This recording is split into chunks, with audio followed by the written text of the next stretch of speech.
I'm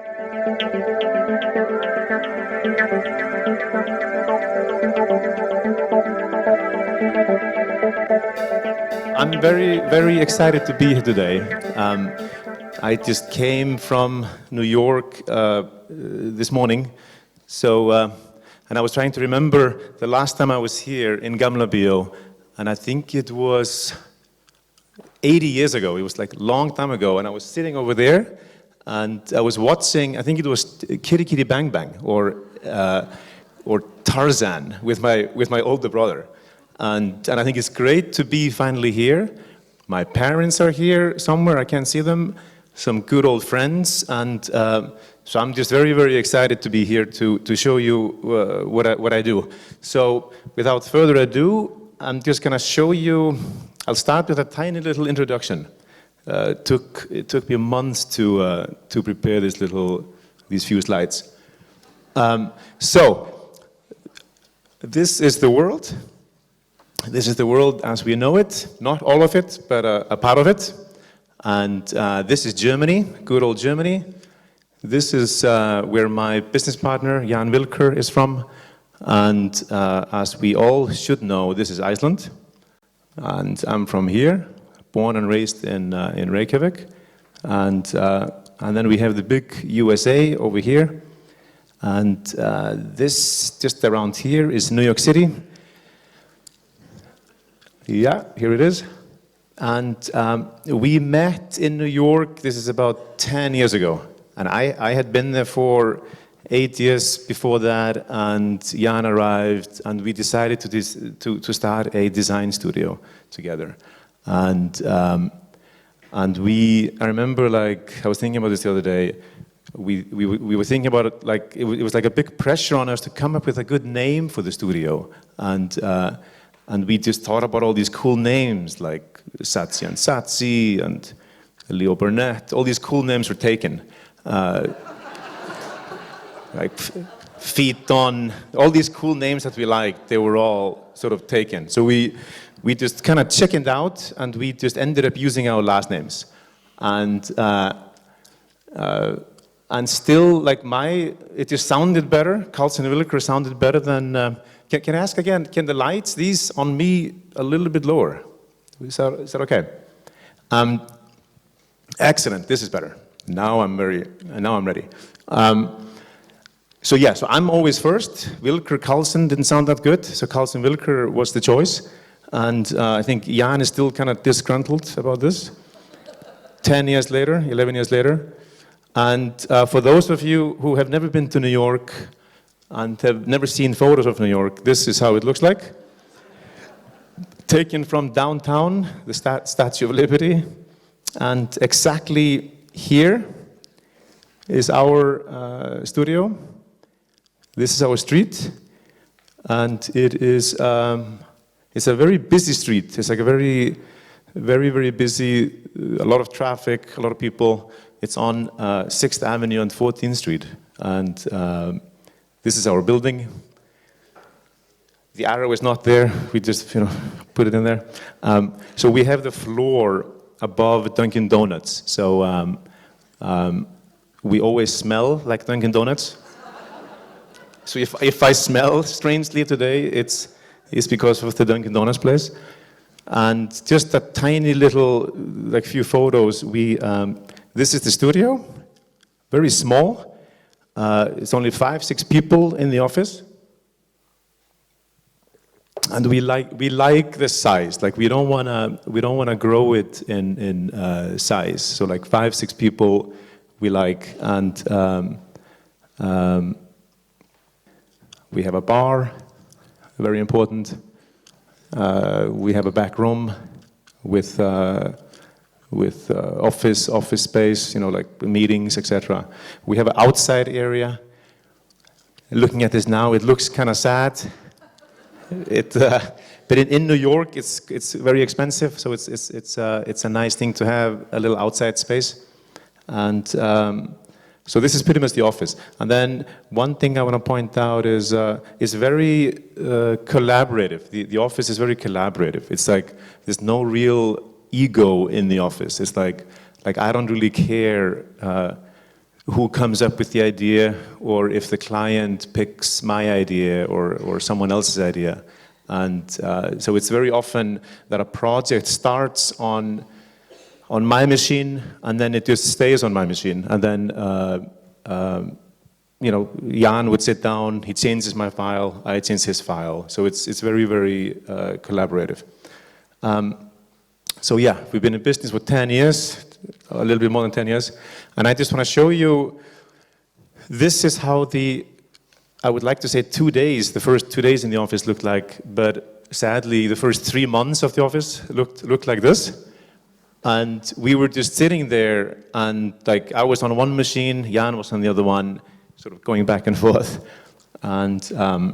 And the very first project that we did in the office is a CD, music CD, and it was for Warner Brothers. They called in, and I think, I was trying to remember, I think they paid us maybe $6,000-7,000 to design the CD. And we were just so happy, we were just ecstatic. And we had nothing else to do for 2 months. So for 2 months, we were just sitting there and, you know, changing the colors. And I only brought in 2 out of maybe, I don't know, 50 of these slides. And like the arrow, I think we redrew it 50 times. We changed the colors back and again, and we were just so happy, like our own office, like yes, CD, and then this was just the sort of like the plan, like yeah, we'll do 1 CD a month. It's like $7,000-8,000, and this is the business plan. It's going to be great, super easy, and of course that didn't happen. And then this was the end. This is how it looked in the end, and it doesn't really look like that it took 2 months to do. And it was like a digipack. It was like a paper version of a CD. The next project, I think this was number 2 or 3. It was from Capitol Records, and they called us, and the CEO of Capitol, he loved the vines. I don't know if you guys remember the vines. They became fairly big, like in 2001, 2, 3. And the CEO, when he called us, he told us that this band is going to be the biggest band on the planet. They are amazing. It's just like, this is the new band. And so they put a lot of money behind their marketing. And so when we started the project, they didn't really have anything, and they sent us the CD, with the CD with 2 or 3 songs. And again, like we had finished the Matheny project, so this was the only project again in the office. And then they sent us a photo, and then we just played the music, looked at the photo, back and forth, you know, for like weeks and weeks again. And then like on one day, we just ended up doing this. We just...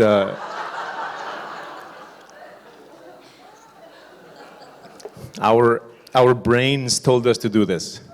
And then like very, very quickly, we just drew this kind of like badly drawn logo. It was just like scribbled on the computer, and we just liked it. We were like, yeah, we like it. And then we combined the both together, and then we sent it to the CEO, to the guys, and they liked it. They were like, yeah, great, let's just do this. And we were like, okay, great.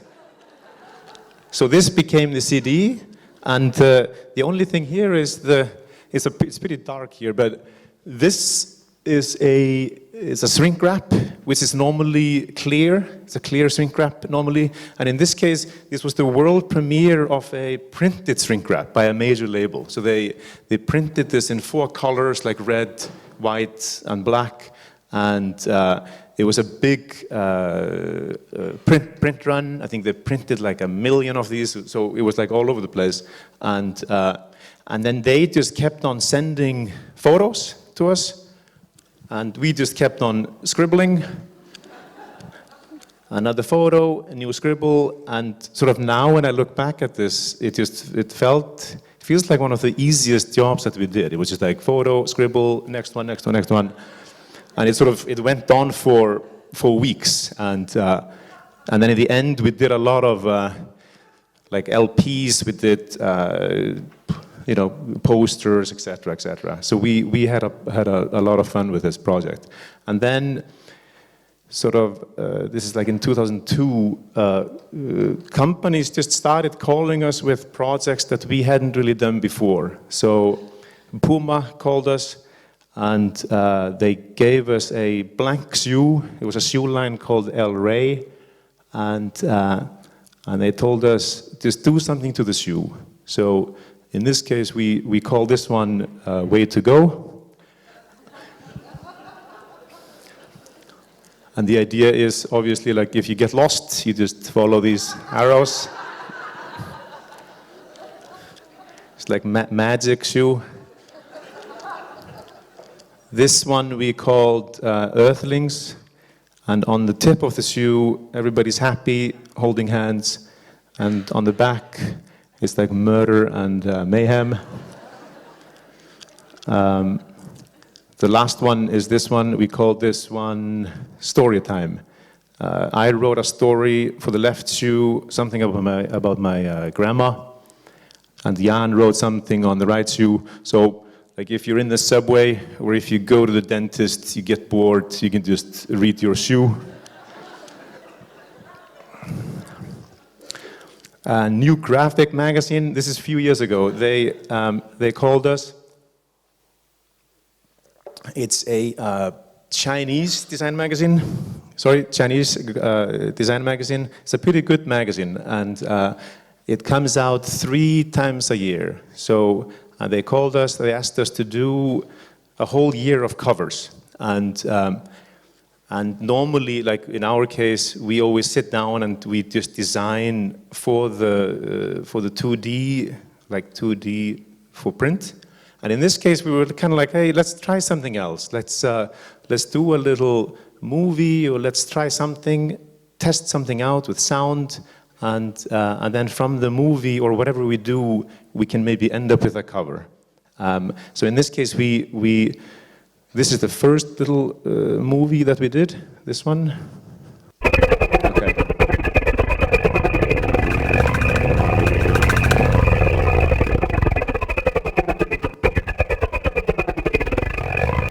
And then we just picked stills from the movie. So the cover was on the left, that was the cover, and the back is on the right. And it was all like inspired by like Chinese bamboo and Chinese leaves and nature and things like this. The next one looked like this. We took this china, like cups and plates.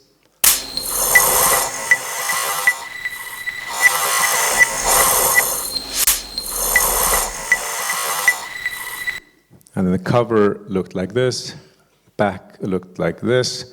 And then the last one, we took this dragon, like a 3D dragon.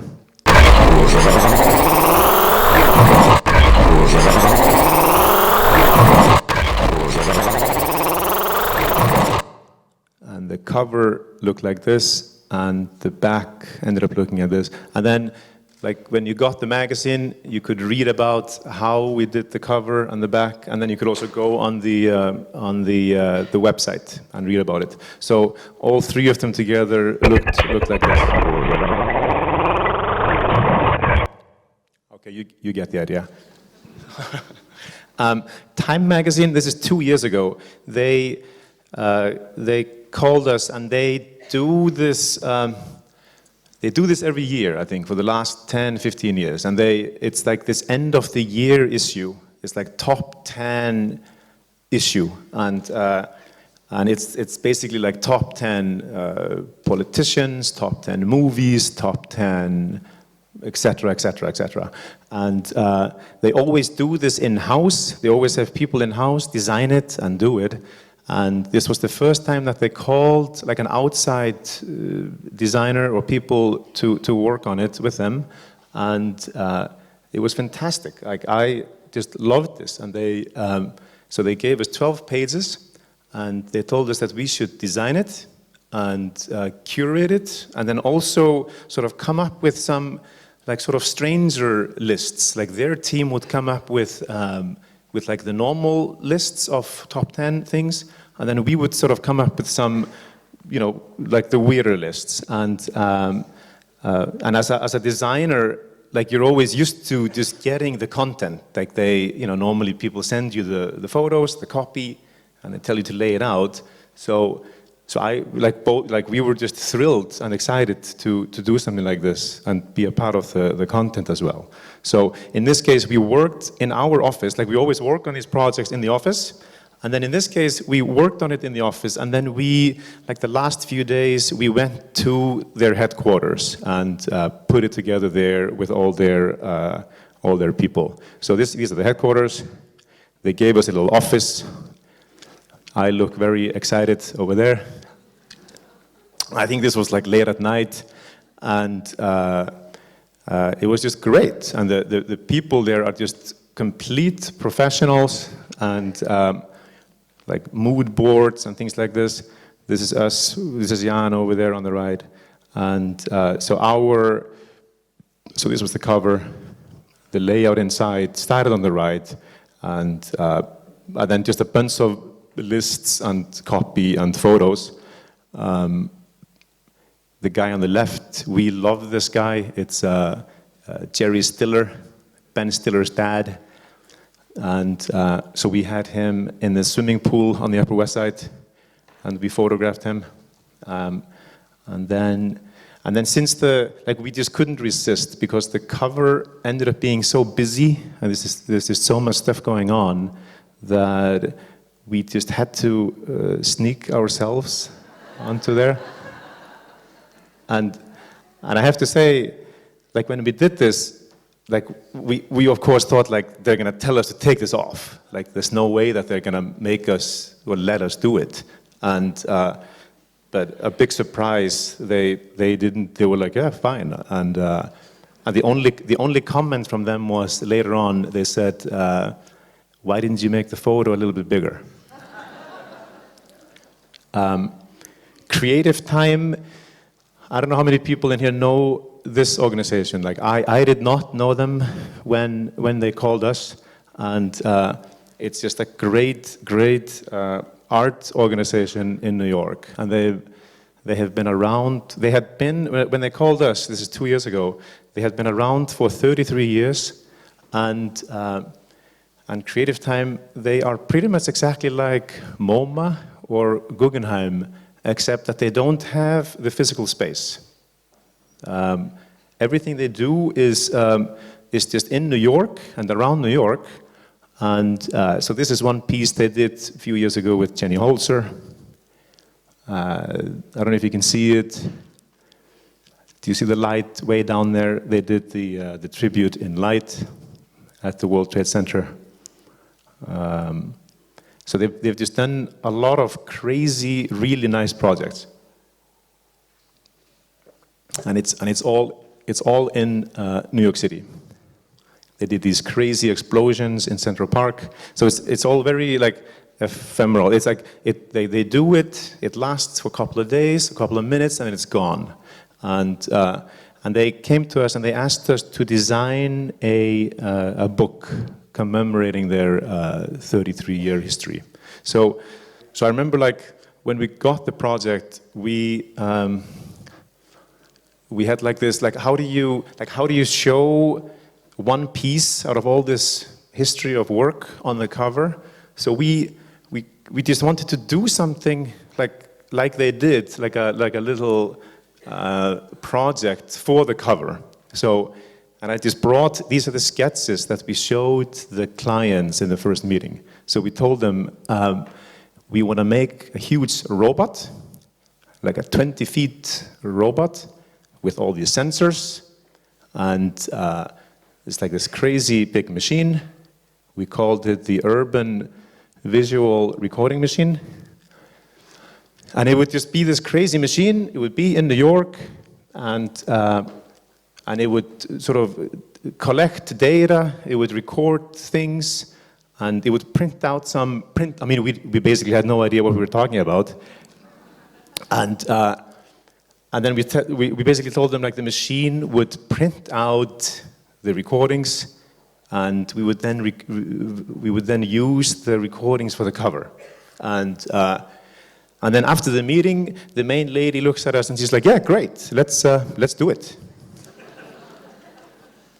So we were like, "Okay." So in this case, we partnered with an amazing company. Like they're a crazy company. They're in New York, and they do all these like these jumbotrons and big screens in Las Vegas, and it's like a fantastic company. So we partnered with them, and so they did all the programming for us. So just a few photos from the like weeks and months of testing the program, and this is in Washington Square Park. Like timing the printouts, etc., etc. And then the robot, it did not end up being a robot. It ended up looking like this, like a van. And then we put some graphics on the van with all these sensors. And then I'll just show you this like a 2-minute little video of the van driving around New York, and it went to all the places relevant to them. So it went to like Times Square, it went to Coney Island, and so here is the van driving.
So the van drove around for a week, and it, like on a normal day, it stopped for like 10 or 12 hours. And like these are some of the sensors. We had like the surrounding colors, we had sound, we had the weather, and then we sort of calculated the printer to print every 30 seconds. Every 30 seconds, it printed out one sheet. And they all, like in the end, they all look fairly similar, but they're all a little bit different. And then sort of by spending like the whole week there, you could kind of start sort of deciphering the printouts. So like the top left, you could sort of see when the taxi was honking or a dog was barking, and it was pretty fascinating to go through it. And then here we compiled, I just want to show it to you, it's I think it's 3 hours of printouts, and we just show it as a 1 minute. It's like a 1 minute sort of compilation of it. And this is when the car is driving through the art parade in Soho. This is where it was recorded.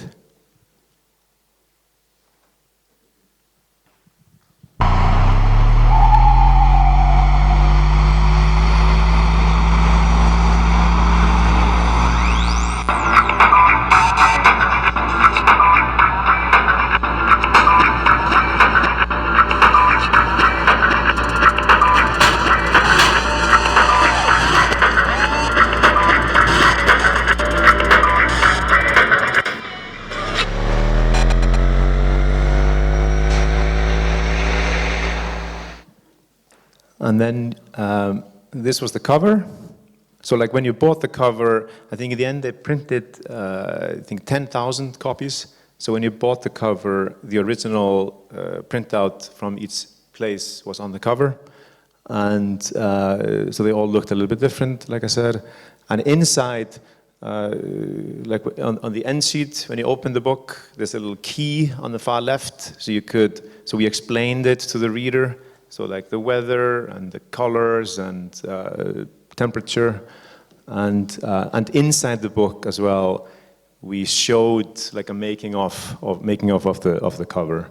But I just love the fact that the client was just like, they were like, yeah, let's do this, and they came up with an extra budget, and they extended the time frame for the project, and by now. I think we've done 3 or 4 projects with these guys. They're like one of our favorite clients. Some inside spreads.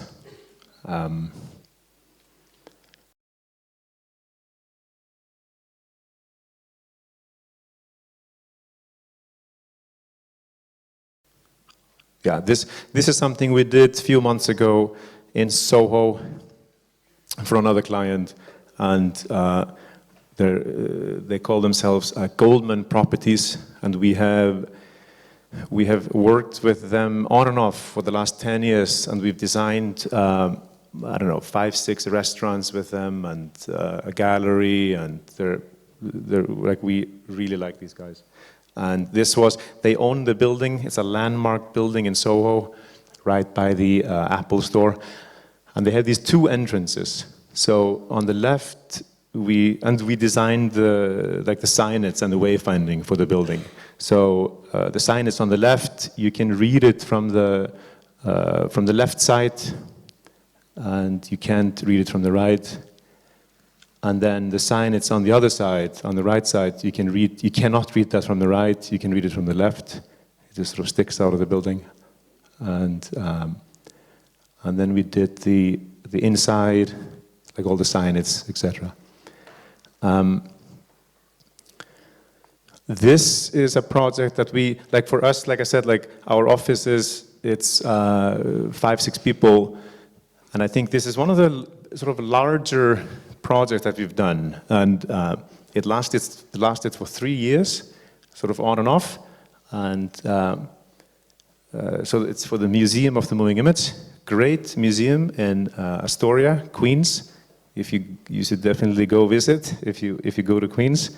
And they had been around there for 20, 30 years, and they had this major expansion. They were expanding the museum. So this is the new building behind the old one, and it's just all these triangles. It's like these light blue triangles that they covered the building with.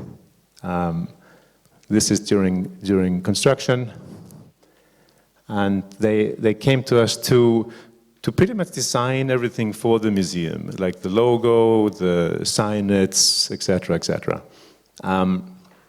So we took the triangles from the facade, and we designed 3 typefaces for them. So this is one, and then we decided to keep these little spikes, leftovers from the triangles.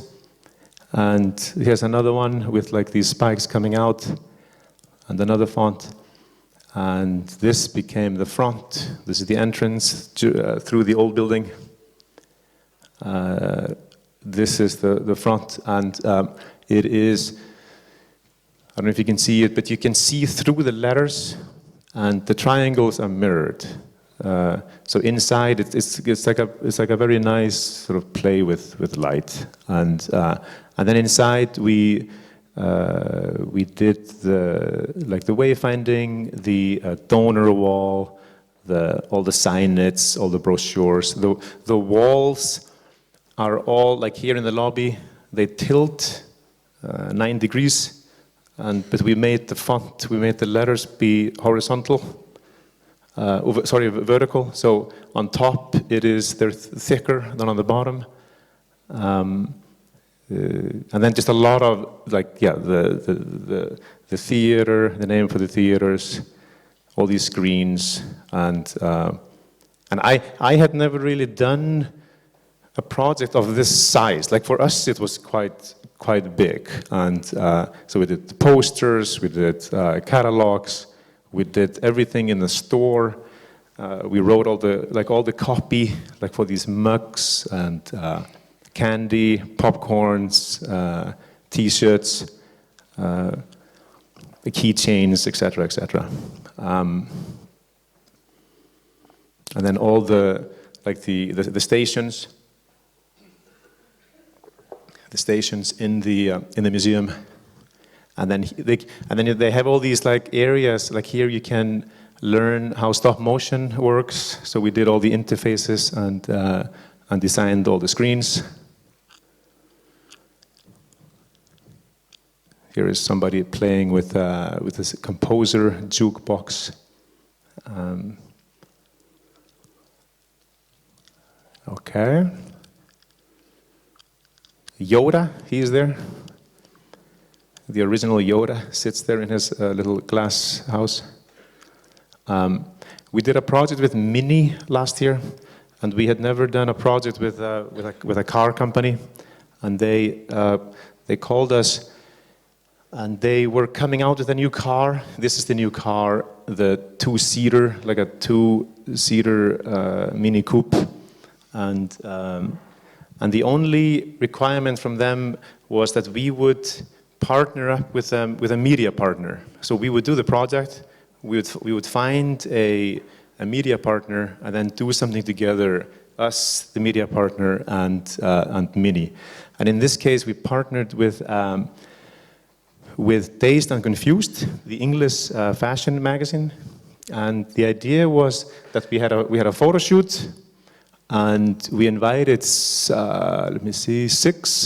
up-and-coming fashion designers in England, and they would submit the clothing, and then we would shoot the clothing, and then we would take the 3D files of the car and just mix it together and end up with something that the viewer, like if you look at the finished piece, you wouldn't really see where the clothing and the car starts or ends. So the first one looked like this, and then we just started sort of playing around on the computer with all these files, and we ended up with this. And the only thing from Mini was like, when someone looks at it in the end, they should see a little piece of the car. So in this case, you can see the grille on the top right and the mirror.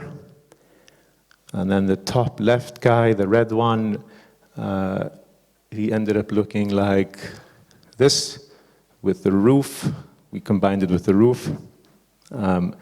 This was piece number 3 with the speedometer and the door handle. This, looks like a little snake. And I loved this job. It was so much fun, just like playing around and trying things out, and I thought it was fantastic. And then that was the last one. And then the second job we did with Mini was that this is the last one, sorry. So all of them, they looked like this together. And so it was 12 pages in the magazine. And the second project we did with them was that they gave us, not to keep, just to borrow, So we got 2 of these cars and one like a 4-door longer one, and we went on this crazy road trip with them. It was like a 12 days, and it was me and Jan, and we had Nicole in the office. We had a video guy, a photographer, and a writer. So 6 of us went on this road trip, and we partnered with a magazine called Meðal in England. Great magazine, brand new, and then we just drove around, and we started in Munich, and then we ended 12 days later in Istanbul, and I have to say, like as a designer, I never really expected to get a project like this. Like it was pretty bizarre. Okay, so today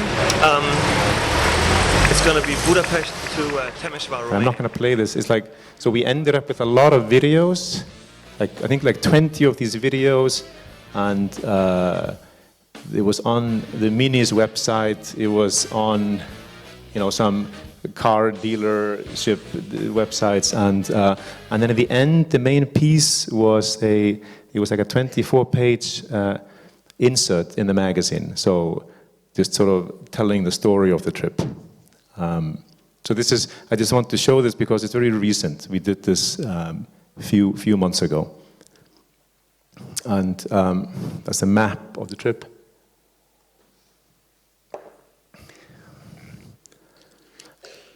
It's a website.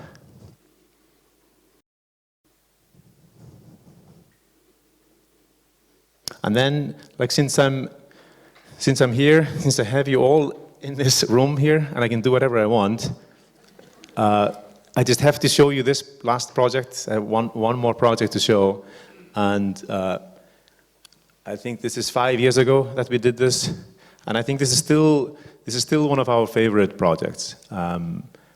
And I'll just show it to you. We call it Karlssonwilker versus Serbia, and Serbia is here. And when we did this, we had no connection with Serbia back then. And there's a little backstory. So we're sitting, I'm gonna walk over here. We're sitting in the office, and the phone rings, and it's someone with a heavy accent, heavier than mine, and they tell us, hey, we would like you to design a calendar for us. We're from Serbia, we would like you to design a calendar, and we have no money. We would like you to do it for free. So it did not sound we were not really that interested in it, but they sounded very nice. They sounded like super nice. And so we told them, like, hey, why don't you come to the office and let's just meet and talk. And they came by, and they were really nice.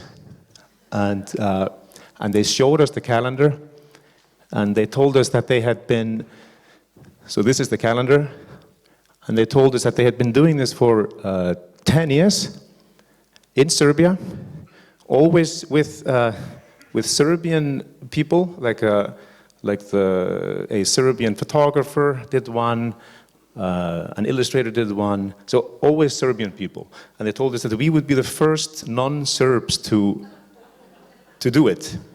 And so we became interested, and the calendar, it doesn't really show here, but it was really well done. It was like overproduced, like 6-7 colors, beautiful paper, and it just looked really, really nicely done. So we became kind of interested in it, and they told us, like, their idea was that we would be in New York, and we would just be in our office, and we would just sit there and Google Serbia, come up with some designs, and do it that way. And we thought about this, and we were like, that's just so lame it doesn't make any sense. Like, for us to sit there, Google it, and design it. So we told them, like, hey, if you come up with a little budget, you don't have to pay us, but come up with a little bit of money, buy us 2 tickets, fly us over to Serbia, and then we told them, we called it real-time design. We told them, like, we'll come, we'll look around, and then we'll design something every day, and 12 days, 12 pieces, a calendar, voila. And they were like, okay, great. They called us a few days later, and they had 2 tickets, and I just want to show you this now. This is, we flew Uzbekistan Airlines, and so we had no idea what to expect. And then we are obviously in shock, and we're like, what the hell is going on? They put us into this van, this big van, and we drive a few streets. And Belgrade is a fairly big city, it's like 2 million people. And the one guy, he goes like, hey, look over there, look.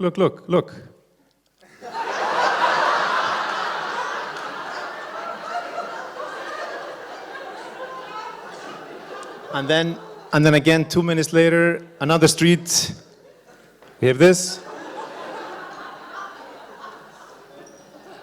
And then we have this. And it was just like, we were like, what? Like, what the hell is going on here? It was just crazy. So we very, very quickly realized that we completely underestimated the project. And our idea, obviously, it was just to get these tickets and go to Serbia and just hang out and take it easy. It's like a little vacation, like hang out and drink and party and whatever. But their idea, so our idea was to wake up at like 12 and walk around and chill out. And their idea was, you know what, I'll skip, I'll come back to this. Like, so they put us into this apartment, and yeah, again, like their idea was like 7 o'clock in the morning, we go to the museum, 8:30, we go to this place, 9 o'clock over there, 10, like this crazy schedule all day long. And it was just unbelievable. And here we are at the main museum in Serbia, in Belgrade. So we just got this crash course of Serbian culture and history. It was just crazy. Here we are at the Tito Museum, and just a lot of bombed out buildings, and we met a lot of people. A lot of designers and artists, and we met the mayor, we met everybody. And then something, like a lot of dinners, every day, some dinner party, meeting new people, and then something for a lot of photo opportunities, like thousands of photos. They threw us a big party. And then something that as a designer you're not really used to. I'm kind of shy and you just want to be in the office and work on your stuff. But in this case, there were I'm not joking, there was 10 interviews every single day. So I think this was channel 1, the main TV channel, channel 2, and it was just nerve-wracking. And the first interviews, you're trying to sound smart, and you're like, yeah, should I say this? And you're always guessing what you should say and what you should not say. And then on the third day, we're just whatever, we'll just try to act normal. So it took us more interviews, and then it took us few days, 2-3 days, we were just bombarded with all this information, and then on the third day, we just managed to sit down and work. So because we had planned to design everything there, we didn't want to do this back in New York. So here, I just want to show a few of these pieces. So a couple of sketches. This is February, and the story with this one is, on the second day when we were there, we were told if you meet somebody and you say, hello, how are you? The common answer from a Serbian back then was I'm better than tomorrow. Like a very pessimistic, negative. So for this month, we asked them to rephrase it and say better than tomorrow. Better than tomorrow, hold on, no, better than yesterday, sorry. It says better than yesterday. And they did this for us in Cyrillic. So our idea was like, if someone looks at this for a month, maybe they'll get a little bit happier. And it's crazy, like all these little Space Invader graphics, all these here, all these pieces here, and it's all from their rugs, from their from the museum. This was Tito, and we decided here, like it's funny, when you show this month to a Serbian person, he tends to laugh at it. And the reason is because all the pictures, all the paintings, all the statues of Tito, they're all very staged. So you always saw him from the front. You never saw him from the back. So you can see him here from the back in the middle.